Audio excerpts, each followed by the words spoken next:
नमस्कार. तर आयुर्वेदानुसार उन्हाळ्यामध्ये फुलांचा गजरा केसांमध्ये माळण्यास सांगितलं आहे किंवा तुम्ही शरीरावर सुद्धा धारण करू शकता. त्याचबरोबर घरसुद्धा आपण फुलांनी सजवू शकतो. जे पाणी पिणार आहोत त्या पाण्यांमध्ये सुद्धा सुगंधी अशी फुलं घालून आपण ते पाणी पिऊ शकतो. काय होईल बाबा याच्यामुळे? तर आयुर्वेदानुसार फुलांमुळे आपल्या शरीरातील जी उष्णता असते ती कमी होण्यास मदत होते. जे वाढलेलं पित्त आहे ते कमी होण्यास मदत होते. हे झालं एक्सटर्नली.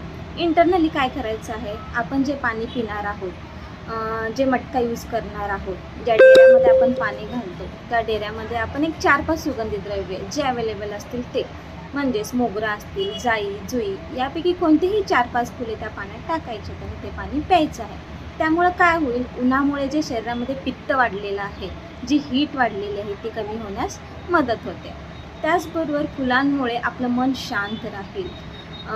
शांत राहण्याबरोबरच आपल्याला आल्हाददायकसुद्धा वाटायला मदत होते.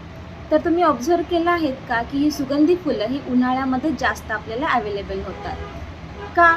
तर याच्या गुणांमुळे आपल्याला शांतता मिळते, आपलं मन प्रसन्न राहतं. तर आपण जी फुलं घातलेली आहेत त्याचा फायदा तर आपल्याला होईलच, त्याचबरोबर आपल्यासोबत जे जे लोक असतील त्यांनासुद्धा याचा फायदा होईल. याच्या सुवासाने त्यांचंसुद्धा मन प्रसन्न राहील, त्यांचंसुद्धा मन शांत राहण्यास मदत होईल. तर मग तुम्ही पण वापरताय ना फुलांचा गजरा ह्या उन्हाळ्यामध्ये?